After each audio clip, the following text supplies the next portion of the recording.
Israel besluit toe, nee, ons wil nie deur God gerig word as ons koning nie, en hulle sê toe vir Samuel, hoorie, ons soek 'n koning. Samuel sê vir hulle, nee, julle wil nie 'n koning hê nie. En die volk sê, maar kyk, al die ander volke rondom ons het 'n koning, ons soek 'n koning. En Samuel gee vir hulle al hierdie bedreigings en hulle maak toe vir Saul koning. En Saul heers nou oor Israel.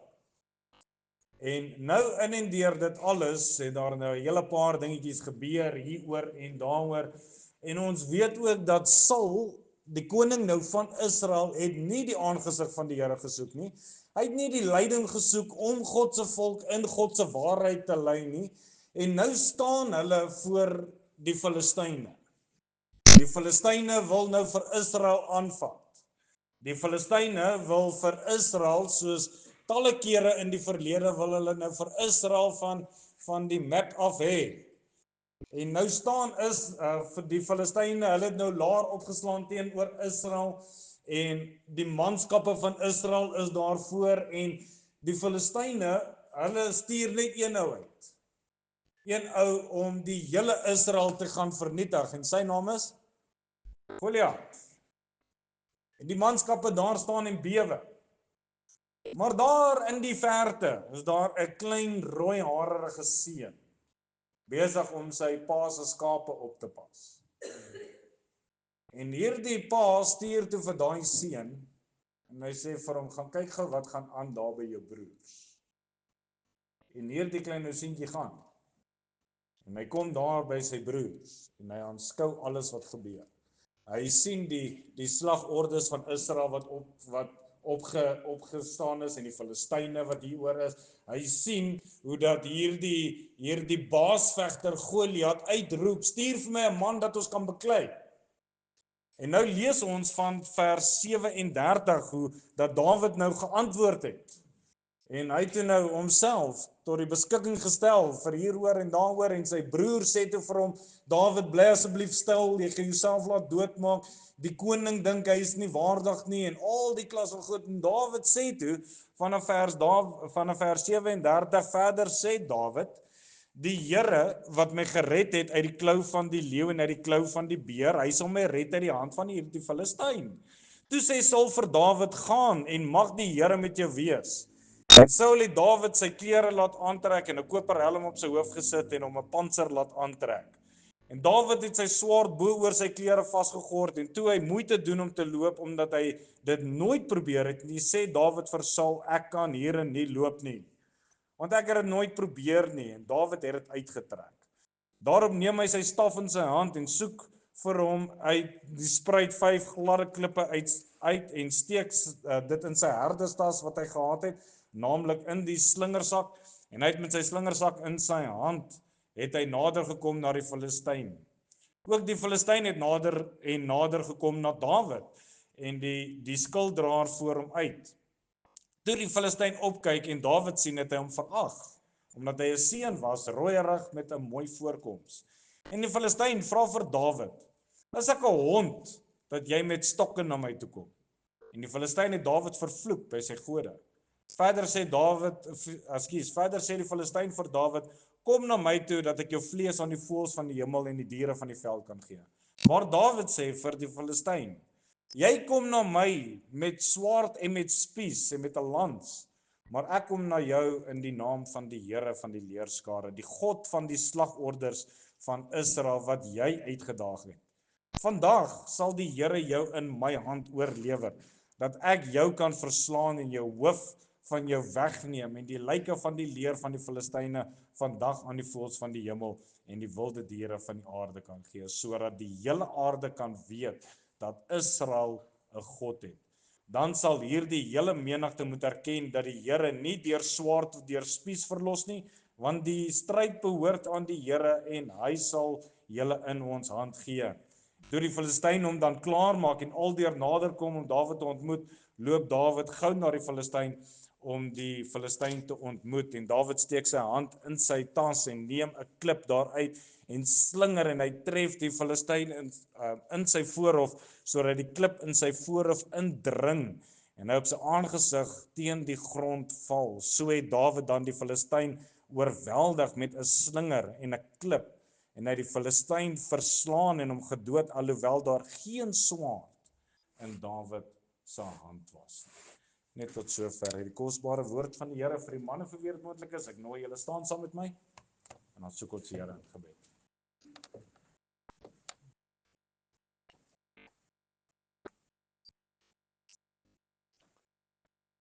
Ons Hemelse Vader, Here, baie dankie vir ons kosbare samesyn in hierdie oggend.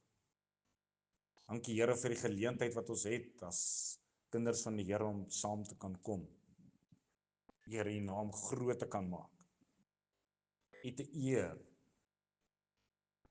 Here, soos wat Dawid uitgeroep is, sodat ons ook kan weet en ons erken dit, dat daar wel 'n God is. Daar is een wat in die hemelruim sit, die aarde maak 'n voetbank aan sy voete en alles in die palm van sy hand voorhou. Ons eer die Here dat U nog in beheer is van elke liewe ding. Ons eer die Here dat daar niks is wat U onbehoeds kan tref nie. Niks vir U onmoontlik is nie. En met diepe lof en aanbidding van ons harte kom buig ons voor U voete neer.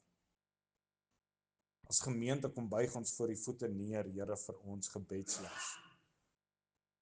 Here, U ken elke liewe persoon en die omstandighede daar rondom.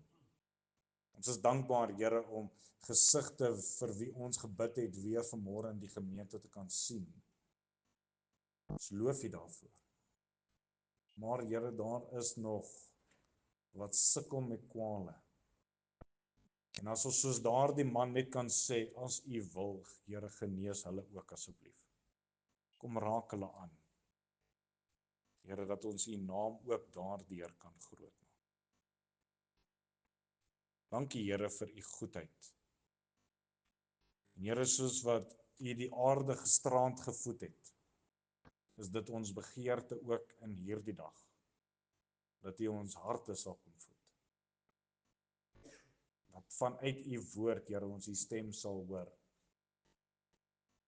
Dit toepas in ons eie lewens en ook so leef volgens die wil van God.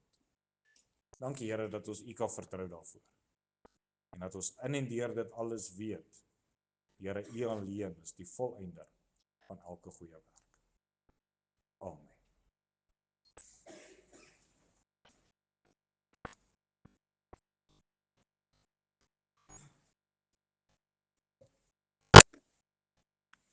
Vers 37 is ons teks van oordeenking.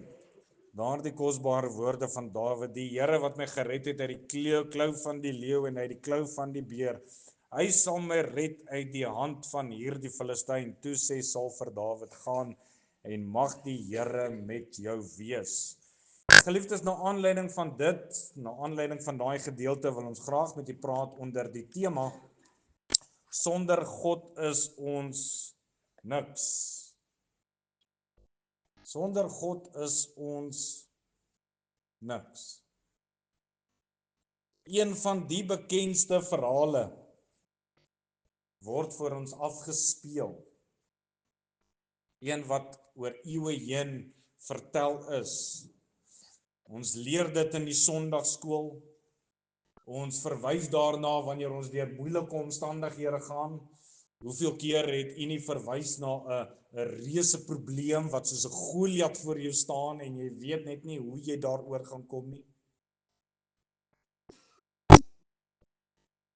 Ek dink dat hierdie 'n gebeurtenis was wat na Dawid vir Goliat doodgegooi het, dat dit 'n gebeurtenis was wat vir eeue heen daarna oor en oor vertel was. Sekerlik was Dawid opgehef as 'n held. Hierdie doodnormale skaapwagtertjie wat daar vanuit die skaapveld gekom het en in 'n oomblik en 'n oogwink verlossing bewerk het vir sy hele volk. Maar in en deur dit moet ons osself ook die vraag afvra: is dit waaroor dit regtig gaan? gaan hierdie verhaal regtig daaroor 'n seun wat deur sy pa as niks gesien was nie, wat vir sy broers net 'n skaapwagter was? Gaan hierdie verhaal daaroor hierdie jong, rooierige, harige seun wat ewe skielik as 'n volk se held gesien is? Dit waaroor die verhaal gaan.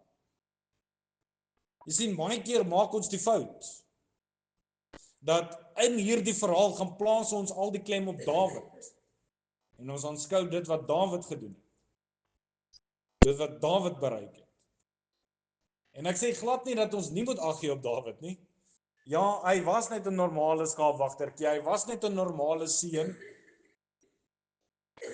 Hy was 'n seun met rooi hare gewees. Maar hierdie Dawid het iets gesnap wat niemand anders daar gesnap het nie, wat hy eintlik moes gesnap het. Hy het iets gesnap wat sy hele volk nie gesnap het. Hy het iets gesnap wat sy pa nie gesnap het nie, sy broers nie gesnap het nie, selfs wat die Filistyne nie gesnap het. En dit kom uit te reik in daai woorde waar hy sê, die Here wat my gered het uit die klou van die leeu en uit die klou van die beer, hy sal my red uit die hand van hierdie Filistyn. Sien julle wat hy gesnap het? Julle sien wat hy gesnap het. Ons moet mooi onthou dat toe Dawid van die skaapveld af daarna sy broers toe gegaan het, toe het hy geen begeerte gehad om te beklei nie. Hy was nie eens van plan om te beklei. Hy was net besig met sy alledagse take en sy pa roep hom en sê, Dawid, kom hier, gaan dan na jou broers en vat vir hulle brood. 3 van sy broers is daar en hierdie broers van hom staan daar en hulle is bang buite hulle nate vir hierdie groot Filistyn wat hier voor hulle staan. Maar in hierdie scenario is daar so 'n bietjie van 'n probleem. Die probleem heers daarin dat die Filistyne slaan laar op. Die Filistyne is reg vir oorlog. En hulle stuur een man uit. En hierdie man roep uit in vers 8. As jy dit sou gaan lees, hy het gaan staan en roep na die slagorders van Israel en vir hulle gesê, waarom trek julle uit om julle in die slagorde op te stel? Is ek nie die Filistyn en julle die dienaars van Saul nie? Kies vir julle 'n man uit dat hy na my toe moet kom. Hierdie man staan daar en hy daag vir Israel uit. En dit klink nikszeggend. Dit klink regtig nikszeggend, asof dit net iets is wat jy kan doen. Maar ons moet onthou dat hierdie is Israel. Dis nie net een of ander volk nie, dit is Israel, God se uitverkore volk. Dis die volk van die Here hierdie. Dis hierdie volk wat God uit slawerny uit Egipte uitgelei het. Dis hierdie hierdie volk wat God op droë grond deur die Rooi See laat loop het terwyl hulle die walle van die see aanskou het. Dit is hierdie einste volk wat die 10 plaae van God beleef het toe hy 'n land wou straf. Dit was hierdie volk toe hulle in die noute gedruk was, dat die Here vir hulle die water van 'n rivier kom verander daar by Mara. Geliefdes, dit was hierdie volk wat die Here vir 40 jaar in die woestyn bewaar het deur om vir hulle kwartels en manna van die hemel af te laat neerdaal. Dit is hierdie volk wat deur die Here gelei was met 'n vuurkolom in die nag en 'n wolkkolom in die dag. Selfde volk. Selfde volk. Dit was hierdie volk, geliefdes, wat 7 keer om die mure van Jerigo geloop het en na die 7de keer het die mure mekaar getuimel en die Here gee vir hulle die stad. Dit was hierdie volk wat die beloftes van die Here eerstehands ervaar het. Dit is hierdie volk waarmee die Here 'n verbond mee gaan sluit het.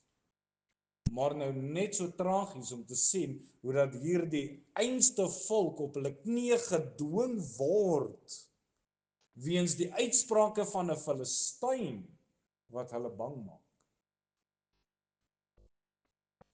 Jy sien, dit was hierdie volk wat weer eens hulle oë van die Here gaan afhaal het.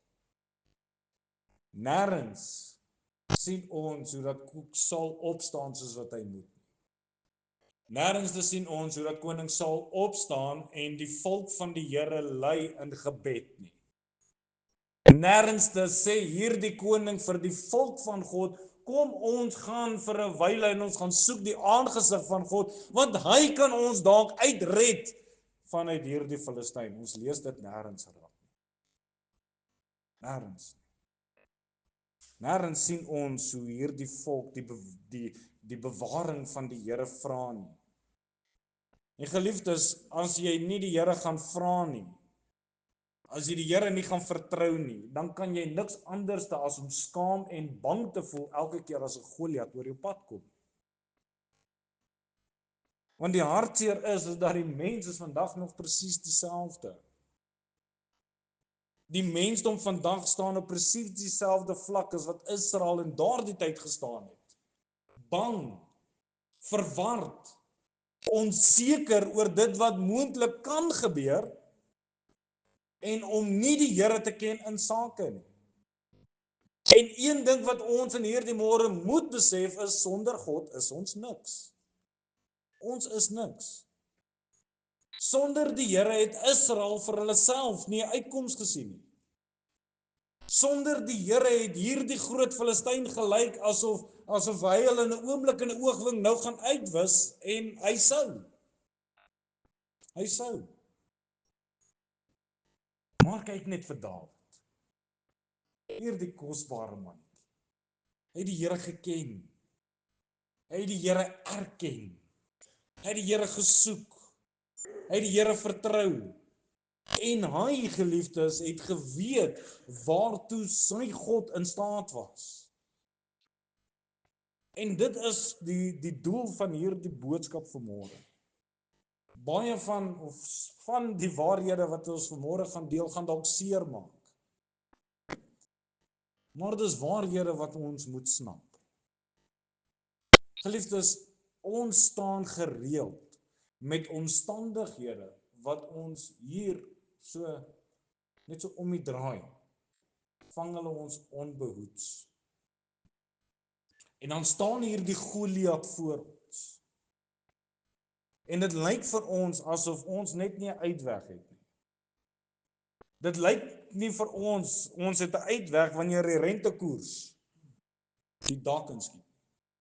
Dit lyk nie meer vir ons het 'n uitweg wanneer ons nie meer maandelikse inkopies kan bekostig as gevolg van inflasie. Petrolprys wat deur die dak skiet, elektrisiteit wat weer opgaan en erken jou Goliat in hierdie oggend. Daar is omstandighede waarna ons toe kyk en ons weet net nie hoe gaan ons hierdeur kom nie. In konklusie gaan ons net weer besef, sonder God is ons niks. En die eerste gedagte waarby ek wil staan, sonder God, geliefdes, is familie niks. Kyk wat sê vers 17. Toe het Isaai aan sy seun Dawid gesê, neem tog vir jou broer sy efa van hierdie gebraaide koring en hierdie 10 brode en bring dit gou vir jou broers na die laar. Die moeilike omstandighede waarin sy broers hulle self bevind, hulle staan daar op die slagordes, die Filistyn is daar om hulle uit te roei. Hierdie Filistyn wil hulle daar vermorsel. Hulle staar letterlik die kans om 3 manne, 3 broers in een oomblik te uit die weg te ruim. En al wat 'n pa aan sy seun kan offer in sulke moeilike tyd is brood. So 'n bietjie koring. Is dit al wat 'n pa kan doen? Wat 'n verskil, geliefdes, sou hierdie broodjies nou werklik gemaak het in daai 3 boeties, terwyl die Filistyn hulle koppe wil afkap. Ek het al lekker kos in my lewe geëet, maar ek weet dat as ek mooi vet gevreet is, dan gaan klim ek in die bed en ek wil slaap. Maak eens vol oogies toe. So wat sou hierdie brood nou eintlik vir hierdie seuns gedoen het? Hierdie brood sou onmoontlik hierdie 3 manne so sou kon versterk en sy daar kreatien of iets daar binne-in was om hierdie Filistyn te oorweldig. Daar is hierdie pa by die huis, hy's hulpeloos, hy kan vir sy kinders niks doen nie. Hy weet nie eers of sy kinders vanaand gaan huis toe kom nie en hy stuur vir hulle brood. En ek vra myself, waar was God in hierdie familie? Geliefdes, familie kan ons baie dinge bied, soos koring en soos brood. Maar sonder die Here is daar geen uitweg of oorwinning nie. Ek dink terug aan my tyd voor ek die Here ontmoet het. Het my familie alles gedoen om my op die regte pad te kry. Weet jy waar was die oorwinning? Toe iemand aan my die evangelie meedeel. Toe daar vir my gebid word. Daarin was ek deurgedra. Die Here Jesus sê in Matteus 7, as julle wat sleg is, dan weet om goeie gawes aan julle kinders te gee, hoeveel te meer sal julle Vader wat in die hemel is, goeie dinge gee aan die wat hom bid. Soek ons die antwoord? Waar is die antwoord? En is dalk harde woorde om te hoor, want ons het familiebande en ons is lief vir mekaar. Maar sonder die Here beteken dit absoluut niks. Papas, bid jy saam met jou kinders? Bid jy saam met jou vrou? Mamas, ek vra dieselfde. Ons kan die mooiste familie, die mooiste dingetjies voorhou. Sonder God beteken dit niks. Daar gaan 'n Goliat kom, een wat voor ons as familie gaan kom staan en ons gaan wonder, hoe gaan ons hier deurkom? Die antwoord is nie 'n nuwe PlayStation. Koekies nie. Dit is waarlik weer tyd dat families ook weer terugkom en saam bid. Die enigste tyd wanneer 'n familie 'n verskil kan maak is wanneer die familie by die Here is. Dawid se familie was nie. Dis was hierdie familie so bekommerd geweest toe hulle daar voor Goliat gestaan het, nie geweet het wat hulle gaan doen nie, en al wat hy vir sy seun kon offer was 'n stuk brood. Wat offer ons vir mekaar in hierdie tyd as familielede? Wat offer ons vir mekaar? Dit wat ons in 'n oomblik en 'n oogwink kan wegvat, of ploeg ons in met ewigheidswaarde om seker te maak wanneer die Goliat kom dat ons die oorwinning daarin kan kry. 'n Tweede gedagte waarby ek wil stil staan. Sonder God is die samelewing ook absoluut niks. Kyk mooi. Toe al die manne van Israel die man sien, vlug hulle vir hom weg, want hulle was bang. Hier sien ons die hartseer waarheid, dit wat ons nou oor gepraat het. Die manne van Israel, hierdie volk van God wat daar staan en hulle is bang. So bang, dat hulle moes weghardloop vir die bedreiging wat ingehou was. Hoekom? Eenvoudig. Sonder God in hierdie samelewing beteken dit absoluut niks nie. Geliefdes, ons sien dit in ons samelewing. Ons sien dit in ons volk. Ons sien dit op Facebook. Hou julle Potchefstroom se Facebook bladsye dop. Iemand vir my 'n broodjie? 'n Man wat daarop moet kom post, ek het nie kos om vir my gesin te gee nie. En hy kom na die samelewing toe en hy vra vir die samelewing, asseblief samelewing, help my om kos op die tafel te sit vanaand. Is die Here daarin betrokke?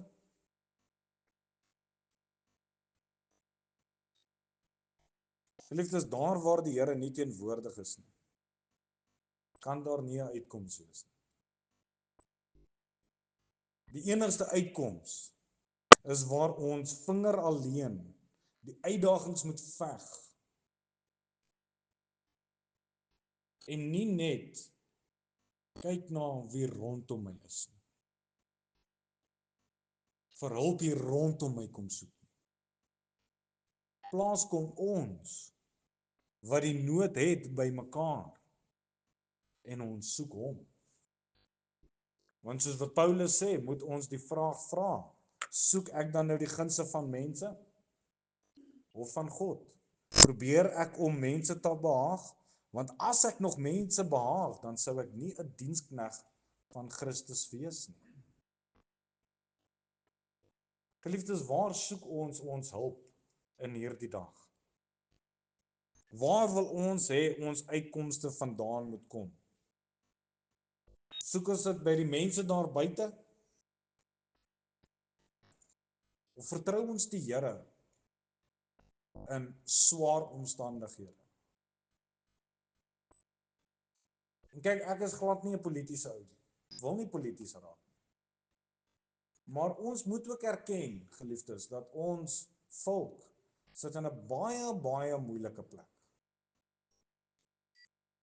En ek glo met my hele hart, dis omdat ons volk nie meer die Here soek nie. Ons soek die antwoorde daar buite.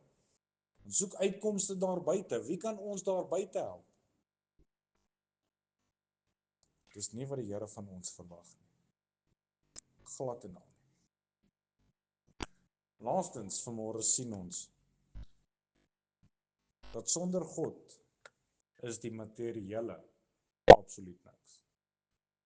Vers 39, en Dawid het sy swaard bo oor sy klere vasgegord, en toe hy moeite doen om te loop, omdat hy dit nooit probeer het nie, sê Dawid vir Saul, ek kan nie hierin loop nie, want ek het dit nooit probeer nie, en Dawid het dit uitgetrek.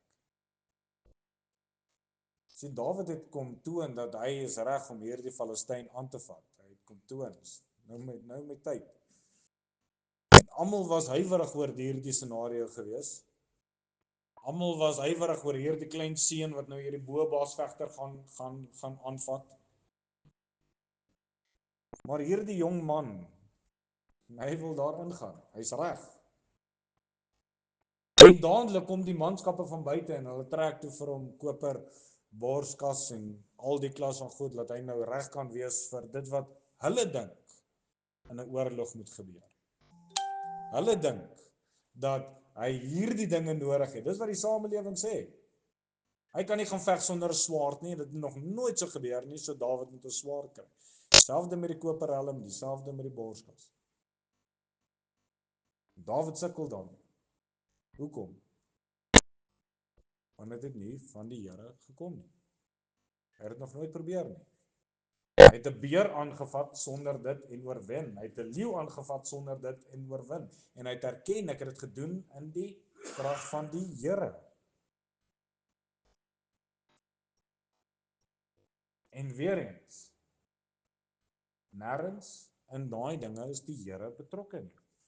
En nou lees ons wat Paulus skryf in 2 Korintiërs 10 vers 4 en 5, want die wapens van ons stryd is nie vleeslik nie, maar kragtig deur God om vestings neer te werp terwyl ons planne verbreek en elke skans wat opgewerp word teen die kennis van God en elke gedagte gevange neem tot die gehoorsaamheid van Christus. Kosbare gedagte wat die Here my kom wys het, is dat vleeslike gedagtes bring voort vleeslike aksies. Vleeslike beplanning bring voort vleeslike dade. En vleeslike aksies bring voort vleeslike resultate. Dawid het dit gesnap. En dis hoekom hy nie geskroom het om daai goed net uit te trek nie. En te sê, weet julle wat, ek wil dit nie hê nie. Want ons kan vashou aan die aardse. Jy kan daarin vashou so sterk as wat jy wil. Maar niemand waarborg jou dat jy dit môre nog gaan hê. Niks is gewaarborg. Jy kan miljoene in die bank hê. Kan môre weg wees. Jy kan die mooiste kar hê, die grootste huis, die beste kontakte. Ons in 'n oomblik is dit weg. Maar as die Here met jou is en jy op die Here vertrou, dan vat jy al daai wêreldse idees en jy plaas dit eenkant en jy tel 'n klein ou klippie op. En die Here bewerk deur 'n klein ou klippie vir jou die oorwinning daarvoor. Hoe eenvoudig is dit? Sonder God, geliefdes, is ons niks. Absoluut niks. Dawid was 'n eenvoudige jong man, 'n eenvoudige skaapwagter, 'n jong seun wat geweet het dat hy is tot niks in staat nie. En die enigste verskil is hierdie eenvoudige skaapwagter se getuienis. Die getuienis dat maak nie saak wat nie. Hy hou ten volle aan die Here vas. Hy het nie staat gemaak op sy familie nie. Hy het nie staat gemaak op die eenvoudigheid van hierdie lewe nie. En hy het die verskil geken tussen die tydelike wêreld wat die tydelike wêreld hom kan bied en dit wat ewigheidswaarde was. Hy het hom nie gaan skaar by die samelewing wat die heeltyd so negatief was nie. Daar waar daar geen hoop was nie. Inteendeel het hy bo die samelewing uitgestyg en 'n oorwinning behaal wat hulle self nie gesien kom het nie. Toe hy tussen daardie manne kom, vra hy die vraag wat die volk van die Here in die eerste plek moes gevra het. Wie is hierdie Filistyn wat my God uitdaag? Dit is die vraag wat hulle moes gevra het. Maar hulle was bang. En hy het ook nie staat gemaak op aardse dingetjies en daadjies nie. Swaard en die pantser het vir hom absoluut niks beteken. Hy het baie goed geweet dat as hy die Here aan sy kant het, dan kan hy 'n bende stormloop. Hy het geweet. Geliefdes, ons kom almal gereeld in situasies waar daar 'n Goliat voor ons staan. En ons weet net nie watter kant toe uit nie. Ons weet nie, moet ek links, moet ek regs, moet ek op, moet ek af, moet ek hardloop, moet ek ingaan? Wat moet ek doen? Wat moet ek doen? Dit kan baie keer vir ons voel asof omstandighede ons in die vloer wil instoot en asof daar net nie 'n einde is in hierdie toneel nie. Asof daar net nie 'n lig is aan die einde van die tonnel nie. Die vraag is net, wat se getuienis dra jy vandag? Is jy bereid om vir jou Goliat te gaan vra, wie is jy wat my God uitdaag? Soos daai bekende prentjies altyd sê, dat ons gaan baie keer na die Here toe en ons gaan vertel vir hom hoe groot ons Goliat is. Kom draai ons dit nie om en gaan na ons Goliat toe en vertel vir hom hoe groot ons God is. Met die erkenning daarin dat sonder hom is ek niks. Niks. En geliefdes, dit maak nie saak hoe groot jou Goliat in hierdie dag is. Dit maak nie saak nie. Die Here nooi ieder en elkeen vandag om na hom te kyk. Om op te kyk na hom toe. Almal wat vermoeid en belas is, kom na my toe. Ek sal vir jou rus gee. Vertrou op die Here met jou hele hart, met jou hele verstand. En hy sal jou paaie gelyk maak. Dis 'n belofte. Dis 'n belofte. Die Here nooi ieder en elkeen van ons om na hom toe te gaan om daai verhouding weer te herstel. Die Here het nooit gesê, nêrens in die Bybel staan daar dat ons bekommerd moet wees nie. Nêrens in die Bybel staan daar dat ons onsself moet uitstres oor 'n sekere saak nie. En meer het saam met die Here ook nog nooit gesê dat ons eie plannetjies moet maak nie. Wat die Here elke keer sê, vertrou op hom. Liefdes, mag ons in hierdie tyd op die Here vertrou. Maak nie saak wat ons uitdagings is nie. Maak nie saak wat ons voor oë staar nie. Dat ons soos Dawid sal uitroep, wie is jy om my God uit te daag? Want God is groter as alles. Sonder hom is ons niks. Maar saam met hom is ons tot alle dinge in staat. Amen. Kom ons bid saam.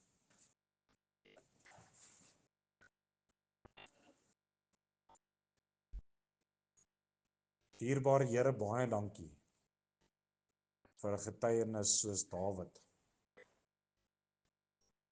Here, waar ons duidelik kan sien hoe dat U die een was wat die oorwinning bewerk het. Hoe dat U, Here, 'n klein ou klippie gebruik het om 'n oorwinning te bewerk wat hulle nooit eens sien kom het. En is dit so, Here, dat ons baie keer verby daardie ou klippietjies loop. Verby dit, Here, wat U eintlik vir ons 'n gedagte het. Maar dankie, Here, dat dieselfde man wat hierdie dinge deurgegaan het, ook geskryf het en gesê dat U is gedagtig daarin dat ons net mense is. Ja, Here, ons maak foute. Maar Here, sal U ons asseblief help? Sal U ons asseblief lei dat volgende keer wanneer daai Goliat voor ons staan, dat ons reg sal optree. Dat ons altyd deur eers na U sal kyk. Here, U sal soek en U sal vertrou vir die oorwinning daarmee saam. Ek wil kom bid vir ons as gemeente vanmôre, o Here. Hier kan vanmôre iemand hier sit met 'n groot Goliat in hulle hart. Omstandighede, Here, wat so groot is. En Here, U sien hulle harte in hierdie oggend. U sien dit wat hulle bemoei. U sien dit waarmee hulle struikel. Sal U hulle ook in hierdie oggend kom ontmoet. En Here, dat ons in en deur dit U naam sal groot maak. U sal verheerlik vir die klein ou klippies wat U ook so vir ons gee. Dankie, Here, vir die goedheid. En dankie, Here, dat ons daarin kan vertrou dat die goeie werk wat U in ons lewens begin het, Here, U sal dit ook volëindig tot op die dag van ons verlossing. Here, ons bid dit in diepe afhanklikheid, in groot dankbaarheid, in die naam van die Here Jesus Christus alleen.